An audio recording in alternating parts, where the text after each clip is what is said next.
Tonight on Primetime Local News, we speak with Daryl Dunn, who is running for City Council.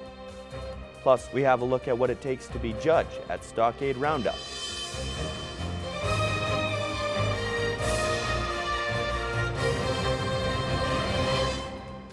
Primetime Local News, serving the Lakeland and Midwest regions. Daryl Dunn is one of the candidates running for City Council in the Lloydminster municipal election. He has been active in the community since moving to Lloyd 15 years ago. Dunn's goal, if elected to City Council, is to focus on finding solutions to the more pressing issues that are on the minds of many residents. We have some real hot button issues right now. Obviously, the homeless situation, the crime situation, affordability and taxation, spending over the long term. There's a whole host of issues that can be worked on and have to be worked on. Dunn believes that his background in both business and politics make him an ideal candidate to serve as a city councilor. I've got a background in both business, consulting, in government, both on the political as well as the bureaucratic side. So I've had my fingers in those pies for a long time. I've got, besides the business background, a legal background as well. So those skills are directly applicable to the job of councillor. The Lloydminster municipal election will take place on November 13th. Dunn is hoping to be elected to serve as one of 6 city councillors. The Art Academy program was at the College Park School for some fun activities on Tuesday. Our Jackson Fontaine has more on the story.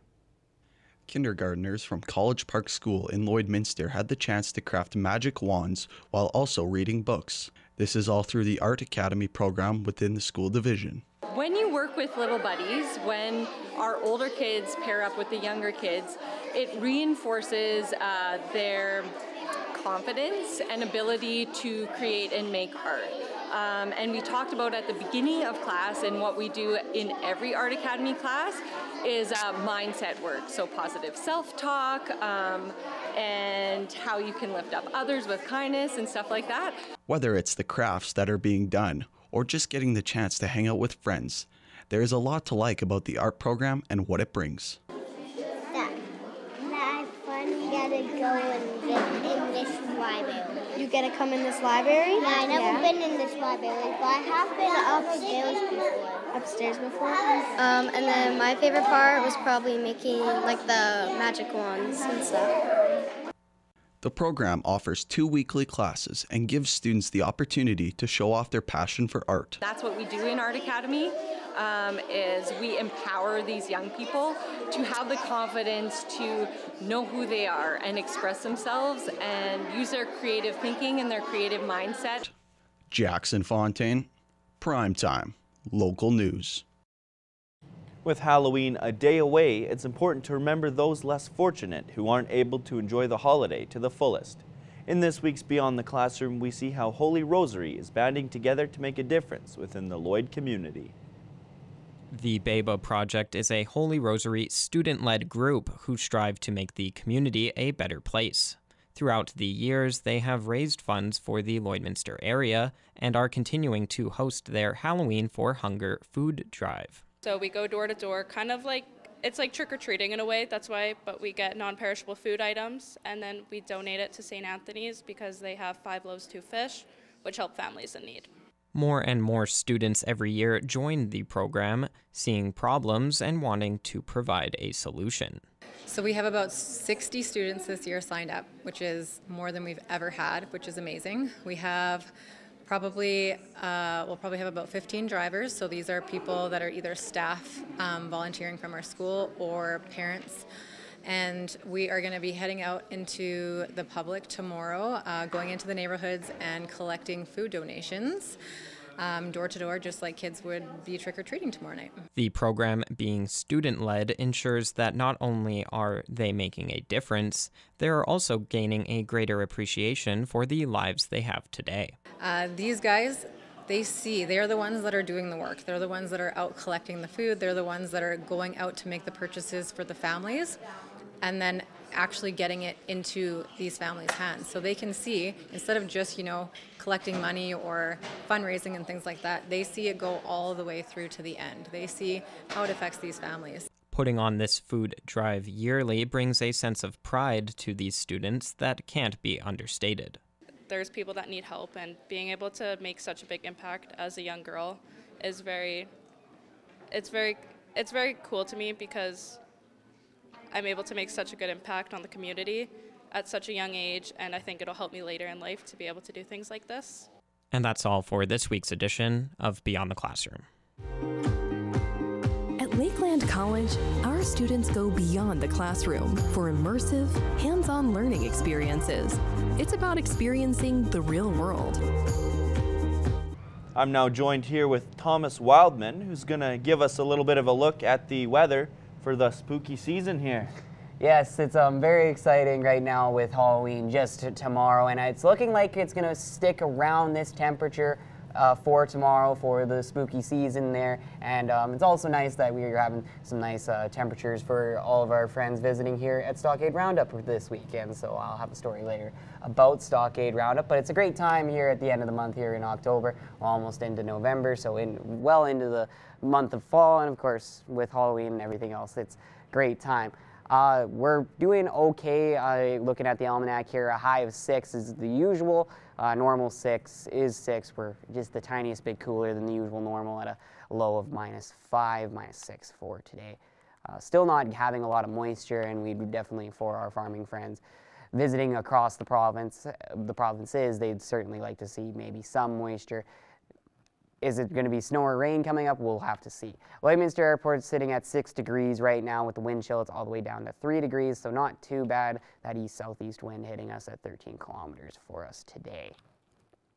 Taking a look at North Battleford, they're at 7 degrees. Nice sunny skies for them. And the wind chill, they go down to 5 degrees. They've got a southeast 9-kilometer wind hitting them. And in Cold Lake, it is a little bit colder, ironically. 4 degrees for them, a mix of sun and cloud with the wind chill down to 1 degree. And a bit of a nasty wind hitting them there as well. Taking a look at the current temperatures across the region, we've got 6 in Lloydminster, as well in Vegreville there at 6, and then we've got Wainwright at 7, as well as Provost. Vermilion and Marwayne are also at that 7 mark. We got 5 in Cold Lake, Bonnyville, and St. Paul, and Lac-La-Biche, and Edmonton sitting at quite a little bit warmer at 8 degrees. Saskatchewan sign, it's real cold up by Isle Cross right now at 1 degree, then 6 for Pearson, Green Lake, and Meadow Lake, as well as Maidstone, and then North Battleford and Macklin up to 7 degrees right now. So Wahlberg sitting at a nice 5 degrees. Taking a look at tonight's forecast in North Battleford, it's -6. It's going to be -6 there for your low, mainly clear. Precipitation chance of 5%, so likely will not be anything there. Cold Lake is going to have is going to be a little warmer at a low of -1 tonight, increasing cloudiness, and their precipitation is also quite low, not likely going to be anything. And finally here in Lloydminster, a low of -6, and it will be mainly clear, very low to no chance of having any rain there. And finally, we'll take a look at the 3-day forecast. On Thursday, it's going to be a high of 3 degrees and a low of -6, mostly cloudy. It's going to warm up a bit on Friday up to 4 degrees, and of course it will be okay there for Halloween. It's going to be mostly sunny on Friday at 4 degrees and a low of -5. And then Saturday we've got a chance of ice in the afternoon. There's going to be a bit, 60% chance of that precipitation coming down, which will of course freeze, so make sure that you're getting your car booked in right away for getting your winter tires on, as it's going to be cold right away and we're going to have some slippery, less than good road conditions.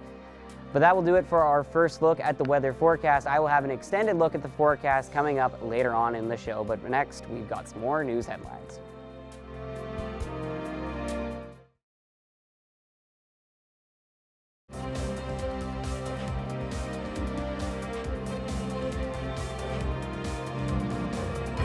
The Lloydminster Stockade Roundup is now underway with a variety of cattle from across Alberta and Saskatchewan here in the border city competing against each other. In order for the show to happen, there needs to be a judge who places the animals in each class. Our Thomas Wildman learned from one of the judges what he looks for when judging cattle.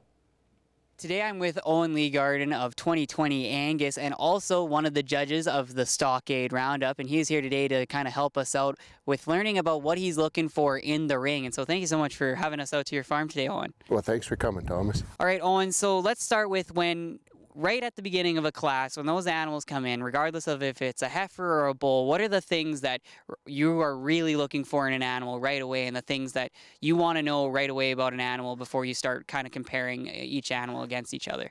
Okay, well, definitely I'm going to start with it's one man's opinion. So this is my opinion. Every one of us has a different one, all down the same lines. Basically, longevity and production is what we're looking for, especially in the female side. As you can see behind us, these cows need to work on not much for conditions. It's dry sometimes. So we're looking for structure. They got to stay positive through their entire life. And when I talk positive, I mean structurally. They got to walk. They got to be sound. And then we'll build from the ground up, or I do. I build from the ground up after that. And so when you're talking about structure, you're talking about how they walk, but like some of those particulars, like what are you looking for in the feet and how the legs come down and those and other structure things that are important that some of the commoner people won't actually see as much? Yeah, so for myself, I'll start with the actual foot itself. We need some heel to it, some depth of heel, some structure. Well, out here on we're real sandy, dry land. They got to have foot to carry on through there. And then you get into the tougher, or even where it's real lush up north, they got to have that foot structure. Then I'll move into the back legs myself. You know, we kind of talk about them being too straight or posty. They can break down sooner that way, or maybe they get a little cow-hawked and they get a little too much set to them. Again, it's a breakdown. We're looking for 10 to 15 years out of these cows they need to produce for us. And so structure is very important, but of course these are beef cattle, so the depth of body in a cattle is very important, as well as that muscling, especially in bulls. Just talk about that and the things you're looking for in the bulls and the steers and that beef quality content. Yeah, so again, starting with the females, after I'm done on the ground, then we start analyzing them. They got to be feminine. They got to have a little bit of, I still don't mind a bit of front end to ours. I still believe that produces your bulls down the road. It's just longevity built into them, but they got to be feminine. Then they got to have that length of body, depth of body like you talked about. We'll take some shape into their rear quarter. These females they gotta get down and calve for you, and we need as much calf out of them as we can get. So I'll study through that body, and then the young ones, it's hard to pick on udder structure, but as you get into mature cows, like you could see out here, we start to look for udder structure. And just, again, we want it to last as long as we can, as long as I believe they can. And so we've talked mostly just about the animals themselves and what you're looking for, but one of the big things for live judging at Stockade Roundup is the fact that afterwards you have to defend your reasons. So talk to me about that and the things that you do when you're talking about each and every animal, whether they're in first place or in last place. 100%, Thomas, and that's the challenge of judging, and not everybody's willing to do it or can do it. And you can make friends and you can make enemies fast in this judging, I find. But I really believe in what I believe in, and it's just for our program what works here, and I have no problem defending what I'm saying, and they can come here and look. Am I saying our whole herd looks like the one I pick in there? No, maybe not, but would I like my herd to look like that? Absolutely, and that's why I firmly believe in what I've decided, and I like to explain it. We only have like 10 minutes of class to analyze 10 head. You're a minute each, and we need to explain. The one thing about the cattle business, we place them first right to last, and we got to explain why you're last. And it happens, and as long as, I believe, as long as you explain it and show them why, again, it's just my opinion, but I stated what I saw. You get analyzing her through that rib shape. She's got lots of length of rib, right in through that quarter, carries that right in, hooks to pins. And then she puts it all together with the depth, the body, and through the rib, flank, and quarter. Lee Garden alongside Chad Wilson will be judging all of the breed shows at Stockade Roundup, as well as the exciting Supreme show that will finish off the weekend. Thomas Wildman, Primetime, local news. Halloween is tomorrow, and the Lloydminster RCMP would like to remind those going out to stay safe while also having fun. Abby St. John has more. I'm happy to be joined today by Constable Kelsey Davidge, the Lloydminster RCMP. Thank you so much for joining me today. Thank you for having me. Of course, now Halloween is tomorrow, and today we'll be talking about how to stay safe while out trick or treating or going to and from a party. So, to start, what are some tips that kids that are trick or treating should know, especially if they're older and they aren't with a parent? Again, like you said, we want people, young children, to go trick or treating with an adult supervisor, guardian, an older sibling until they're old enough to go out with their friends. We want everyone, no matter who they are, if they're out on the roadway walking or driving, to carry a flashlight or even some sort of reflective material like a glow bracelet or reflective tape that can be easily put onto a costume or onto a kid that's trick or treating. We want everyone to stay within well-lit areas and only visit homes that have their lights on or Halloween decorations out. We want to remind everyone never to go inside a stranger's home or inside a vehicle. And our other number one safety tip for trick-or-treaters is make sure you're careful when crossing the street. We always want everyone to look both ways and use those marked crosswalks when going through intersections.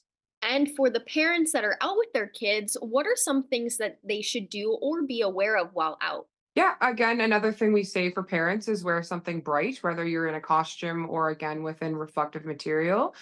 Be cautious of those motorists as there will be increased traffic again with pedestrians, trick-or-treaters, and people driving on those roadways. And now for the adults handing out the candy, what are some tips for them? Earlier, you had mentioned kids shouldn't be entering homes. And in a release that was sent out, it mentioned some tips if you own a dog as well. So what should those handing out candy be looking out for? Yeah, as a homeowner, again, if you have a reactive dog or that doorbell will be going on and off, you could maybe utilize a friend or family member who's out of town and place your dog there. Be careful that there may be people running across your lawn. Be cautious of things you may have out on your lawn or a tripping hazard. We always say if you welcome trick-or-treaters, make sure you have a well-lit your lights on that are exterior, maybe Halloween decorations, so people know that you're wanting to be active during that Halloween night. And yeah, make sure you're checking any candy. We don't want people handing out any opened things, or and that goes for parents and trick-or-treaters as well. Look over your candy that you receive and be cautious of any treats that could be a choking hazard or have allergies that you may be with your trick-or-treater there. Just make sure you're checking those things off. Those are some great tips to ensure everyone has fun trick or treating. And now, on the flip side, more for the adults, Halloween parties are going to be thrown, whether it's over the weekend or on the actual day itself. And it is important that everyone has a fun, safe time. So, what are some things that party goers and party hosts should keep in mind? Number one thing we always go for is drinking and driving. So if you are choosing to drink or use any substances while you're out at a Halloween party, please ensure you have a DD driver, a taxi, or a friend or family member that can drive you to and from your event. Another thing I always want to bring up is if you make sure you're able to see when driving to or from your party. If you have a costume that obstructs your view or a mask or anything in your face, just make sure you put that on after you get to your destination and it's not impeding the way you're driving your vehicle to or from that party. Again, just look after your guests if you're hosting, making sure people aren't going over, drinking too much, and that you're just respecting those house rules and looking after your guests that are in attendance for your Halloween party. Wonderful. These are great ways to have a fun and safe Halloween, especially since it does get dark earlier. So you'll most likely be trick or treating or going to a party in the dark. So these tips are great to ensure that it is done safely and you are still having fun.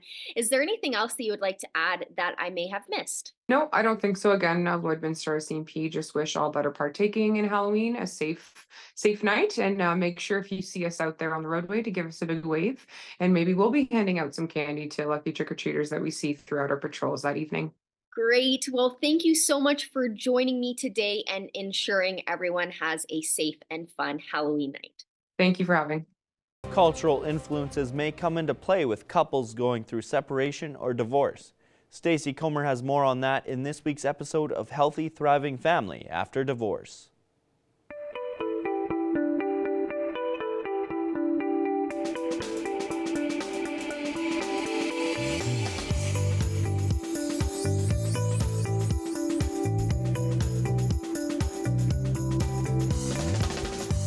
that time of the week when we are joined by Stephanie Dobson. Stephanie is a lawyer, mediator, and online educator with Hanka Divorce Law and Mediation offices in Lloydminster and Edmonton. Stephanie, thanks for joining me once again. Thanks again, Stacey. Well, the topic this week, Stephanie, is we're going to be talking about cultural influences within separation and divorce. Yeah, cultural influences really play a significant role in shaping practices, attitudes, and views towards separation and divorce. And it's really important to understand cultural influences for legal professionals, counselors, and even individuals navigating separation and divorce, because it can really guide the approach, it can guide the communication, and the support strategies tailored to specific cultural contexts. So today we're going to go through some of the key aspects of how culture can affect these processes. Okay, well, let's start then with the list, Stephanie. And the first one is cultural beliefs and values. Yeah, and I should say we're not going to solve anything today, but we're more just, it's really important to bring awareness to these sorts of things because they really do affect the outcome of a separation and divorce. So Absolutely. different cultures have varying beliefs about marriage, family, and divorce. So for instance, some cultures may view marriage as a lifelong commitment and may stigmatize divorce, leading individuals to tolerate unhappiness rather than to end the marriage. Okay, and the next one then is religious beliefs. Yeah, religious teachings can certainly significantly impact divorce acceptance. Some religions discourage or prohibit divorce, while others may provide specific guidelines or support for couples undergoing separation. So it's really important to be aware of those and to talk to your clients and the parties about those kinds of things if it impacts them at all. And the next one then, Stephanie, is family dynamics. Yeah, cultural norms surrounding family structure and family responsibilities can really affect how separation and divorce are perceived. So in collectivist cultures, extended family involvement and expectations may even influence an individual's decision to separate. Okay, and then gender roles is also another thing on the list. Yeah, so different cultures assign various roles and responsibilities to men and women. Yes, this still happens in societies, which can really impact divorce. So in some cultures, traditional gender roles may discourage women from initiating divorce due to financial dependency or societal pressure. Okay, and then legal framework is another thing that we'd like to talk about. Yeah, cultural norms can shape the legal framework surrounding divorce. So in some countries, cultural customs may dictate specific processes for separation, such as things that we always talk about, like mediation or even community involvement, rather than formal court proceedings. Okay, and then societal attitudes. Yeah, societal perceptions towards divorce can influence individual decisions. So in cultures where divorce is viewed negatively, individuals may face social stigma or even isolation, which can deter people from pursuing separation or divorce. Okay, and then the next one on the list, Stephanie, is support systems. Yeah, cultural context can provide varying levels of support for individuals facing separation or divorce. So some cultures may emphasize community support, while others may encourage individuals to seek professional help. Okay, and what about children's impact? Yeah, cultural views on children's well-being can certainly influence how parents navigate their parenting arrangements. Prioritizing family unity or collective upbringing practices can impact decisions relating to children during a divorce. Okay, and the next one is communication styles. Yeah, we've got two left. So number 9 is communication styles. So the way that individuals communicate about divorce can certainly vary culturally. Some cultures may emphasize indirect communication or even conflict avoidance, which can certainly affect how separation discussions are approached. Okay, and the last one on the list, Stephanie, is reconciliation efforts. Yeah, so in many cultures, efforts may be made to reconcile a marriage before pursuing divorce. So cultural practices such as counseling or even intervention by family members may be common and try to restore the relationship. All right, Stephanie, very interesting. There's always something new when we chat every week. So thanks again for the conversation, and we'll be back to chat with you again next week. Thanks, Stacey.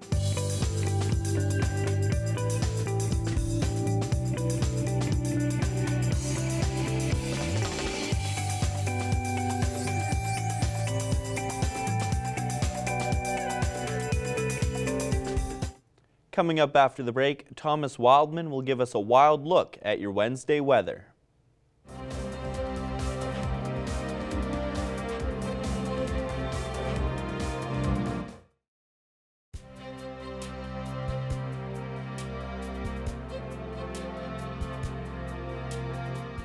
Well, folks, it's time for Wild Wednesday weather. Here we are, we're looking at the central temperatures right here in the central region. Lloydminster at 6 degrees, Cold Lake at 5, similar to before. Edmonton sitting at 8 degrees right now. We got Athabasca, Edson, Jasper, Rocky Mountain House all at 6 degrees. Red Deer a little cooler at 5, and then Whitecourt a little bit warmer at 7 degrees. On the Saskatchewan side, Meadow Lake sitting at 6 degrees, as is Melfort. North Battleford and Saskatoon both at 7 degrees, and Prince Albert at 5 degrees. Down south, Kindersley sitting at 9 degrees right now, Swift Current at 10 degrees, as well as Regina, Moose Jaw at 11, Estevan at 7, and Yorkton also at 7 degrees. On the Alberta side, we've got a little mix here. Coronation at 6 degrees today, and then it's a little bit warmer way down south in Medicine Hat at 10 and Lethbridge at 11. Calgary a bit cooler to 9 degrees today, and then Banff a little bit cooler than that at 5 degrees. Taking a look at tomorrow's forecast here in the border city, 6 a.m. is going to be mostly clear and a little bit cool for our friends at the Stockade Roundup. Going to be down at -5 when you're waking up tomorrow morning. Noon, intermittent clouds, -1 with a little bit of sun there. And then at 6, it's going to be still pretty cool, down to 0 degrees and cloudy. And then some more intermittent clouds and -4 at midnight. Taking a look at North Battleford, they're going to be at a high of 5 for tomorrow, mostly cloudy and very low chance of precipitation, so no snow yet in Saskatchewan. And Cold Lake is going to have a high of 3 as well, mostly cloudy and a precipitation of 5%, so likely not going to be seeing anything major there. Taking a look now at the travel forecast, it's going to be very similar across the local Lakeland region here. Meadow Lake at 2 degrees tomorrow, Bonnyville at 4, 5 in Provost, a little bit cooler up in Isle Across, 1 degree there, and then Paradise Hill at 4 degrees, mostly cloudy across the area here. And then looking elsewhere, Murnum and Unity both at 5 degrees tomorrow. They're going to see a mix of sun and cloud. Going to be quite cloudy in Pierceland tomorrow and a high of 3 degrees. Wainwright's going to be a high of 4 degrees tomorrow, mostly cloudy in Calgary as well at a high of 3 as well. Looking at our 7-day forecast, we mentioned that bit of ice on Saturday. On Sunday, we're going to be seeing some clouds early, but it will give way to some sun. It's going to be partly sunny on Monday and mostly cloudy on Tuesday and Wednesday. We're going to be seeing the temperatures fluctuate there from 4 degrees and getting a little chillier there on Tuesday at 2 degrees for your high. And the low is also going to be getting much lower. It's going to be really cool here on Thursday and Friday, and then low is going to be much lower throughout the rest of next week. But 70, lots of sun and cloud there, and then of course, like I mentioned, the 60% chance of rain, of ice, means there's going to be a little bit of precipitation there in the afternoon, but looks like it's going to be a nice day. And then of course, for tomorrow, we are going to have a high of 3 degrees for Halloween, so that's very exciting. What are you dressing up for as Halloween, Lane? You know, I still got to figure that out yet, to slap some together last minute. Maybe a serial killer with the cereal boxes there, the little ones you get, and the plastic knives. I've seen that one before. I'm going to be making my appearance here tomorrow as Ron Burgundy, so look forward to that, folks. Alrighty, well that's all the time we have today for Primetime Local News. Thanks for watching.